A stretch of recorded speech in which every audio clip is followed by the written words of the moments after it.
This channel does not promote any violent, harmful, or illegal activities. All content provided by this channel is meant for an educational purpose only.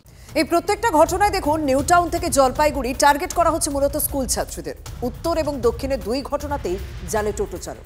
জলপাইগুড়িতে class 8 এর ছাত্রীকে ধর্ষণের অভিযোগে সরাসরি আবার নাম জড়িয়েছে তৃণমূল নেতার ভাইপোর, সে আবার পেশায় টোটো চালক। বহরমপুরেও এফটিজিং এর অভিযোগ টোটো চালকের বিরুদ্ধে। আর কত অন্যায়!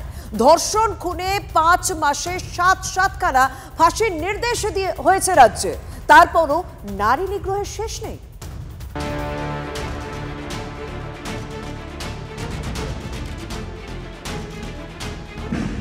তিলোত্তমা ধর্ষণ খুনের পর 6 মাস পার, তারপর জয়নগর, ফরাক্কা, গুরাপ থেকে নিউ টাউন, পরপর ধর্ষণ খুন রাজ্যে, শাস্তিও হচ্ছে, কিন্তু সামাজিক ব্যাধি থামছে কই?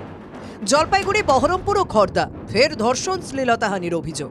জলপাইগুড়িতে ধর্ষণে অভিযুক্ত খোদ শাসক নেতার ভাইপো।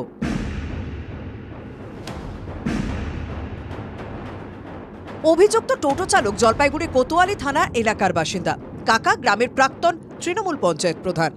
অভিযুক্ত টোটোয় চেপে মাঝে মধ্যে স্কুলে যেত 8ম শ্রেণীর ছাত্রী। নির্যাতিতার পরিবারের অভিযোগ, কিছুদিন আগে নাবালিকাকে তিস্তা উদ্যান এলাকায় নিয়ে যায় ওই টোটো চালক। চকোলেট খাইয়ে বেহুশ করে ধর্ষণ করে। কাউকে কিছু বললে তার মাকে মেরে ফেলার ভয় দেখায়। দিন কয়েক পরে নাবালিকাকে একটি প্রেগন্যান্সি কিট পাঠিয়ে দেয় অভিযুক্ত। মেয়ের ব্যাগ গোছাতে গিয়ে মা প্রেগন্যান্সি কিটটি দেখতে পান। চেপে ধরতে সবটা জানায় ছাত্রী। আমাদের পাশের বাড়ি, পাশের দিকেই টোটো, ওই টোটোতে যাওয়া আসা করে, অন্য টোটোও যাওয়া আসা করে। হঠাৎ করে একদিনকে ওকে উঠে নিয়ে গেছে। কোথায় নিয়ে গেছে তাও আমরা জানি না। এখন মেয়েটাকে নিয়ে গিয়ে অনেক কিছু ঘটনা করছে। পক্সো আইনে মামলা রুজু করে তদন্ত শুরু করেছে পুলিশ। নির্জন স্থানে নিয়ে গিয়ে রেপ করে, এটা ছিল অভিযোগ আর কি। পুলিশ কাস্টডি প্রেয়ার ছিল 5 দিনের, লাইন্স কোর্ট 4 দিন অ্যালাউ করছে। ধর্ষণের অভিযোগে শাসক নেতার ভাইপো গ্রেপ্তার হতেই শুরু রাজনৈতিক তরজা। মাদক খাইয়ে ধর্ষণ, এবার আমি ধর্ষণ কতটা করেছি তার প্রমাণ করতে প্রেগনেন্সি কিটের বা টেস্ট করার জন্য প্রেগনেন্সি কিট পাঠিয়ে দিল, যে তুমি প্রেগনেন্ট কিনা সত্যি করে সেটা আমায় জানাও। কোন জায়গায় গিয়ে পৌঁছেছে? মুখ্যমন্ত্রী এদের ফাঁসি দেবেন না? একটা বাজে ঘটনা ঘটিয়েছে, শ্লীলতাহানি, ধর্ষণ। সে কে না, সে তৃণমূলের যে পঞ্চায়েত, তার ছোট মামা। ডান দিক দিয়ে গেলে বাঁ দিকের পুকুর পাড়ে তার খুড়শ্বশুর থাকেন, আরেকটু ডান দিকে গেলে তার মেসমশাই থাকেন। ওই কানেকশন তৃণমূলের সঙ্গে। এগুলো কোনো কাজের কথা হতে পারে না।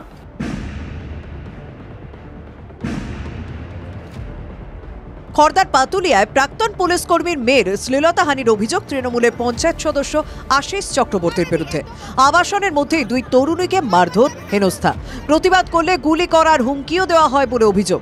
4 দিন আগে তৃণমূল পঞ্চায়েত সদস্য সহ 5 জনের বিরুদ্ধে অভিযোগ দায়ের করা হয়। এখনো কেউ গ্রেপ্তার হয়নি, আতঙ্কেও অভিযোগকারী পরিবার। ফার্স্ট অফ অল উনি আমাকে একটা থাপ্পড় মানে সবার আগে কথা বলতে মুখে কথা হতে, তারপর মেরে আমি যখন পড়ে যাই আমার থেকে বলে ফোনটা কেড়ে নে, গাড়ির চাবি কেড়ে নে, এদের কোনোভাবে যেতে দিবি না। আমি তখন আমার যে দিদি ছিল, আমি বলে আমি থানায় চল, এখনই ডায়েরি করব। ওরা বলছে কোনোভাবে এদের থানায় যেতে দিবি না, ওদের ফোন কার, গাড়ির চাবি কার, ওদের এখান থেকে বেরোতে দিবি না। অভিযোগ অস্বীকার করে পঞ্চায়েত সদস্যের দাবি, ভিডিওর সত্যতা একটু আগে যাচাই করতে হবে, যে আদৌ কি গালিগালাজ বা মারধর করা হয়েছে।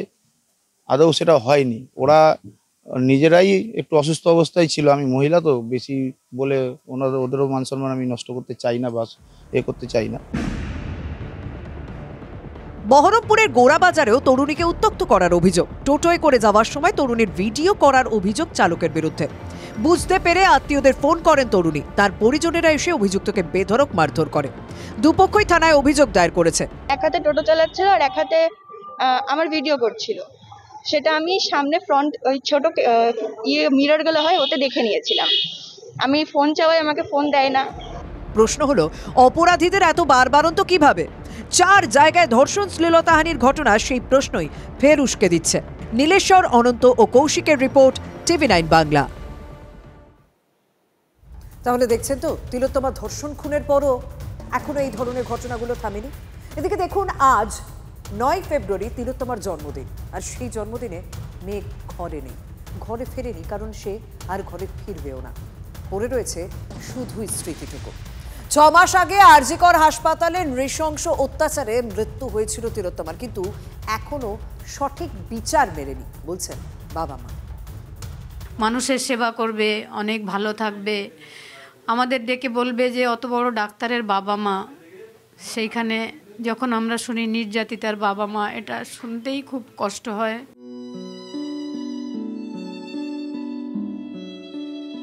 টান টান করে পাতা বিছানার চাদর, গোছানো ড্রেসিং টেবিল থেকে বুক সেলফ।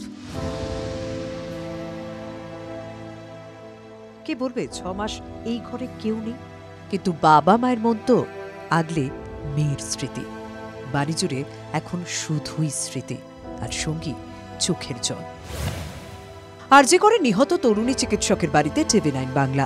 জন্মদিনে এই ঘরটার ছবি অন্যরকম হতে পারত। আজ 32তম জন্মদিন তিলোত্তমার। সে তিলোত্তমার নেই, তবে তিলোত্তমার ব্যবহৃত জিনিস, এই ঘড়ি কাকু বলছিলেন, অর্থাৎ তিলোত্তমার বাবা, যে গত বছর কিনে দিয়েছেন এই ঘড়ি, মেয়ে পড়েছে 2বার, আর মেয়ে পড়তে পারল না। এই জন্মদিনে এই ঘরটায় এসে এই একাধিক ব্যবহৃত জিনিস দেখে কার্যত মনের যে উপলব্ধি তা প্রকাশ করা যাবে না, তার কারণ তিলোত্তমা সে আর নেই। এই ঘরটা ওর খুব প্রিয় ছিল। এই খাটটা সারাদিন ক্লান্ত হয়ে যখন বাড়িতে আসতো, খাট থেকে আর নামতেই চাইতো না। আমার খাটটা আমার ভীষণ ভালো লাগে, এখান থেকে আর আমাকে নামতে বলো না, তোমরাও আসো এখানে একসঙ্গে আমার সাথে বসো। এই যে বই টই পড়ে রয়েছে, ছোটোবেলায় যে গান শিখতো আলমারিটাও ওখানে আছে, এই হারমোনিয়ামটাও ওখানে আছে। এই আলমারিটাও রিসেন্ট বানিয়েছিল ও, 9 আগস্টের হয়তো 3-4 মাস আগে বানিয়েছিল। 9 আগস্ট আরজিকর হাসপাতালে নৃশংস অত্যাচারে মৃত্যু হয়েছিল তরুণী চিকিৎসকের।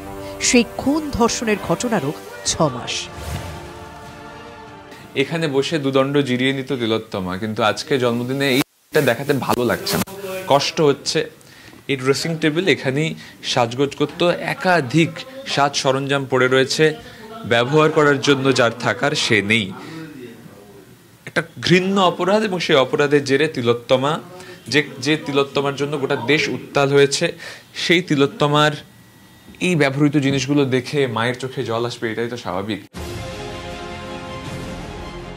অভিযুক্ত সঞ্জয় রায়কে আমৃত্যু কারাবাসের সাজা দিয়েছে শিয়ালদা আদালত, কিন্তু তিলোত্তমার পরিবার থেকে শুরু করে আন্দোলনকারীদের দাবি এখনো মেলেনি সঠিক বিচার। তাদের দাবি শুধু সঞ্জয় নয়, ঘটনায় জড়িত আরও অনেকে। মুখ্যমন্ত্রী সঞ্জয় রায়ের ফাঁসি চাইছেন। আমরা চাইছি না, কারণ প্রত্যক্ষদর্শী তো কেউ নেই। সঞ্জয়ই জানে কে কারা কারা জড়িত। ওকে যদি ফাঁসি দিয়ে দেওয়া হয় তাহলে হয়তো এখানেই অধরা থেকে যাবে বিচারটা। কারা কারা দোষী তাদের আড়াল তো প্রথম দিন থেকেই করা হয়েছে, তারা আড়ালেই থেকে যাবে। আমরা চাই সঞ্জয় কোনো না কোনো দিন হয়তো মুখ খুলবে, আসল দোষীরা ধরা পড়বে, এবং সকলের সাজা চাই আমরা একসঙ্গে। তিলোত্তমার খুন ধর্ষণ নিয়ে সিবিআই যেভাবে তদন্ত করেছে তাতে খুশি নয় পরিবার। রাজ্য সরকারের ভূমিকাতেও অসন্তুষ্ট তারা। জন্মদিনে তার যে ন্যায় বিচার পাওয়ার যে উপহার, ওটাই মেইন।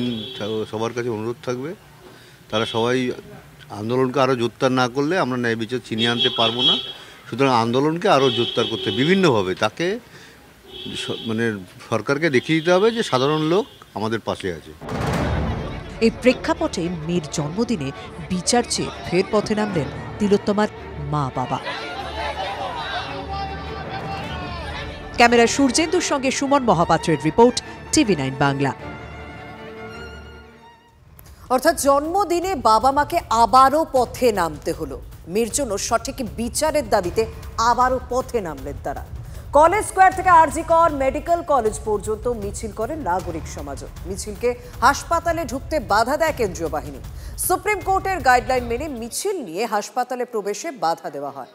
কেন্দ্রীয় বাহিনীর জওয়ানদের সঙ্গে বাদানুবাদে জড়িয়ে পড়েন আন্দোলনকারীরা। সাময়িক উত্তেজনা তৈরি হয়। শেষমেশ পুলিশের হস্তক্ষেপে চিকিৎসকদের প্রতিনিধি দল হাসপাতাল চত্বরে ঢুকে তিলোত্তমার প্রতীকী মূর্তিতে ফুল মালা দিয়ে শ্রদ্ধা জানান। হাসপাতাল চত্বরে নিহত চিকিৎসকের স্মৃতিচারণে সভা করেন আন্দোলনকারীরা। এদিন রাজ্যের বিভিন্ন প্রান্তে তিলোত্তমার বিচার চেয়ে প্রতিবাদে পথে নামেন সাধারণ মানুষ। কোথাও মশাল মিছিল, কোথাও মোমবাতি জ্বালিয়ে প্রতিবাদ জানান সাধারণ মানুষ।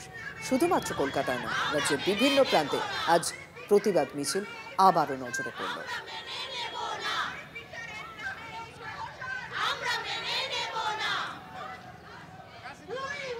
আর এই জন্মদিনে তিলোত্তমার বাড়িতে পৌঁছে গিয়েছিলেন রাজ্য বিরোধী দলনেতা শুভেন্দু অধিকারী। দেখা করলেন তিলোত্তমার বাবা এবং মায়ের সঙ্গে। সুবিচার চেয়ে আরএসএস প্রধান মোহন ভাগবতের সঙ্গে আগেই দেখা করেছেন তিলোত্তমার বাবা মা। তিলোত্তমার বাড়িতে গেলেন এবার শুভেন্দু। নিহত চিকিৎসকের উদ্দেশ্যে শ্রদ্ধা জানান বিরোধী দলনেতা। সুবিচারের দাবিতে লড়াই চালিয়ে যাওয়ার আহ্বান জানালেন তিনি। পরিবার যা বলছে সমর্থন করি।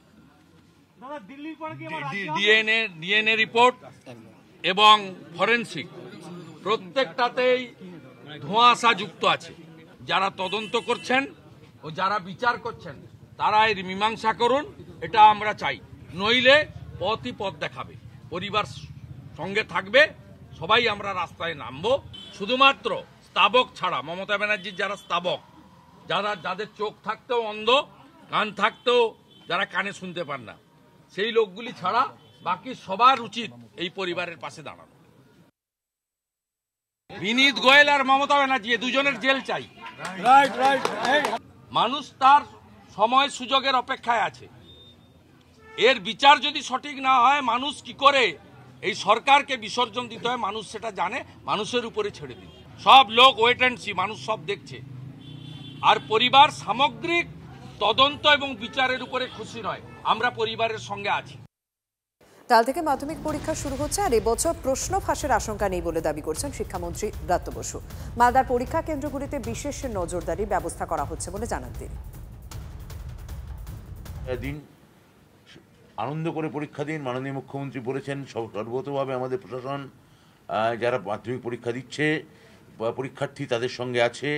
পর্ষদ নিশ্চিত করেছে যে প্রশ্ন লিক যে একটা যে গ্যাং, যাকে গতবার আমরা বহু বছরের চেষ্টা আমরা ধরতে সমর্থ হই, সেটা আগে থেকে আইডেন্টিফাই করা হয়েছে এবং প্রত্যেকে গ্রেপ্তার হয়েছে। নিশ্চিন্তে পরীক্ষা দিন আপনারা পরীক্ষার্থীরা। রাজ্য সরকার, প্রশাসন এবং সর্বোপরি মুখ্যমন্ত্রীর আশীর্বাদ, স্নেহ এবং শুভেচ্ছা সর্বতভাবে আপনাদের সঙ্গে আছে। আগামীকাল মাধ্যমিকে দেখা যাচ্ছে মালদায় অনেক বেশি কড়াকড়ি প্রায় যেতে হবে। মালদা থেকে গতবার যেহেতু ওই গ্যাংটা ধরা পড়েছিল, মালদায় তো আমাদের বেশি সতর্কতা নিতেই হবে। দক্ষিণ দিনাজপুরে গঙ্গারামপুরে বিদ্যালয়ে খুলল Techno India group of public school. রবিবার ইংরেজি মাধ্যম এই স্কুল ক্যাম্পাসের উদ্বোধন করলেন রাজ্যের ক্রেতা সুরক্ষা মন্ত্রী বিপ্লব মিত্র। রাজ্যের মন্ত্রী ছাড়াও এদিন উপস্থিত ছিলেন Techno India group of public স্কুলের ট্রাস্টি মেম্বার রাজীব পান্ডে, প্রণব কুমার সাহা, ধীমান সরকার, শুভন দাস, বিশিষ্ট সমাজসেবী শার্দুল মিত্র, রাহুল আগরওয়াল, নরেশ পাল প্রমুখ উপস্থিত ছিলেন। গঙ্গারামপুরের নারুই এলাকায় শিক্ষার মান উন্নয়নের জন্য চালু করা হলো এই স্কুলটি, এমনটাই জানিয়েছে সংস্থা।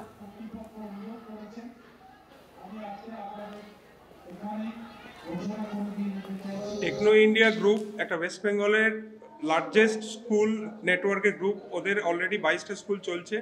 তো আমরা এই জেলাতে প্রথম টেকনো ইন্ডিয়া গ্রুপ পাবলিক স্কুলের একটি স্কুল দিয়ে গত বছর স্কুল আরম্ভ করেছিলাম। আজকে হচ্ছে আমাদের নতুন ক্যাম্পাসে ইনাগুরেশন করা হলো এবং দক্ষিণ দিনাজপুর এবং গঙ্গারামপুরে শিক্ষার একটা উন্নত মান শিক্ষা দেওয়ার একটা প্রতিষ্ঠানের আজকে পথ চলা শুরু হলো। অলরেডি অনেক স্টুডেন্ট ভর্তি হয়েছে এবং আরও স্টুডেন্ট ভর্তি হবে বলে আমরা আশা করি। এবং গঙ্গারামপুরের মতন জায়গায় একটা বড় ইনফ্রাস্ট্রাকচার, যেখানে শুধুমাত্র উন্নত মান শিক্ষা নয়, তার সঙ্গে ভালো খেলাধুলার জায়গা এবং হলিস্টিক অ্যাপ্রোচ যে এডুকেশনের যেটা বলা হয় সেই অ্যাপ্রোচের একটা স্কুল আমরা চালু করতে চলেছি।